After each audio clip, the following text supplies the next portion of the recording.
Welcome back, my duelist friends. Casual Duelist here, and to keep today going, because again, we just finished one speed deck. We're going into another speed deck before we hit our spotlight. It's all thanks to a request/challenge from Zaymont. So what we're doing is we're doing the 3 times structure builds. We're going back to Battle City and wrapping up with GX. Hopefully, we can get these all in before the Battle City, the GX midterm box, and continue the trend with those ones before we start building other really good and fun builds. So, without any further ado, it's time for the Phantom Beasts. There was only one choice for the skill here, and that is the Beasts of Phantom.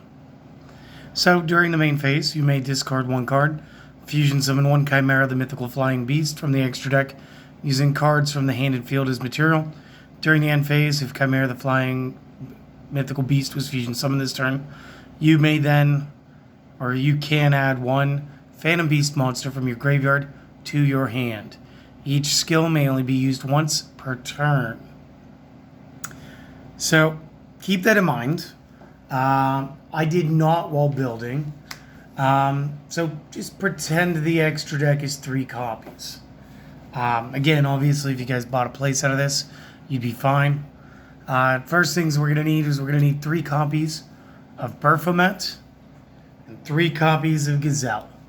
So these boys are what we're going to use in order to create our mythical flying beast Chimera. And it is worth noting that Gazelle is one of those normal monsters that was printed towards the beginning of the game that later becomes part of an archetype. As we have this reminder text, he is to always be treated as a Phantom Beast card. So keep that in mind. Gazelle is going to do some great things for us. Baphomet does have an effect. When normal or flip summoned, you may add Gazelle from deck to hand. So again, very cool stuff. But again, these are our recipe cards. Moving into the actual Phantom Beasts, which Gazelle technically is one of. We're going to use 2 copies of Crosswing. This one is a Beast Warrior, as are the other 2. While this is in the graveyard, all Phantom Beast monsters on the field gain 300 attack. So again, while in the discard pile, gaining a boost is 13 to both stats. So very cool card there. Autofocus really messing with me today. Let's see if that works. Next up, we're going to run 1 copy of the Thunder Pegasus. When an opponent's monster declares an attack, you may banish this from the graveyard. Target a Phantom Beast that you control. That monster cannot be destroyed by battle during this turn. So again, sometimes you just need that in order to stay moving forward. And so, 1. Additionally, because of the great defense here, this is totally one of those cards. You guys can absolutely just go ahead, set and pass turn if you needed. And then there's our big bulky boss, the wild horn. If he attacks defense, inflict piercing, he is a 1700. He is the the first strongest, with Gazelle being our next normal summon in line. And again, if we can get Crosswing in the discard pile by using him as the technical polymerization here, we can go ahead and get the Wild Horn immediately up to 2k. We do have additional cards that are going to help us here. We are going to be using 2 copies of the Fire Formation Tanky. This will allow us to search out any one of, and I do apologize for that, of our actual named Phantom Beasts, as the 3 of them are all Beast Warriors. Additionally, while this is face up, all Beast Warriors on the field will get an additional 100. So again, this could bring our boy up to 2100 with Crosswing and discard. We're also going to use 2 copies of Wild Nature's Release. And this is really for our Chimera to allow him to hit heights and actually be able to destroy some stuff. Normal play spell card. Targeted beast or beast warrior.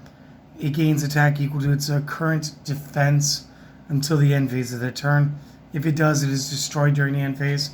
Again, because of this, you could make Thunder Pegasus into a 2700 for the turn.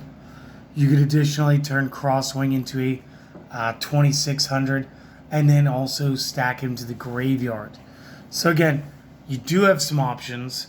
Yes, it does have one drawback, but if you're going for game with it, it doesn't really matter too much. Going to our traps, we're going to run 3 copies, Horn of the Phantom Beast. Now this one's amazing. So anybody but Baphomet can have this. Target 1 beast or beast warrior that you control. Equip this to it, give it 800 attack. Equip monster, destroys an opponent's monster by battle and sends it to the graveyard. You get to draw 1 card every time you do that. And again, Gazelle becomes 23. Our boy Wildhorn, 25. And again, the growth is kind of exponential. Let me try that again. Kind of exponential, depending on the character that you choose to put it on. Last 2 to make this a 20-card build. You'll notice that I did forego the polymerization. Again, it was in the deck list. I just choose to use the skill card because, again, it allows me to play more stuff and then also get to cross-wing in the discard just a little faster. I'm playing 2 copies of Riroku Field. Counter Trap.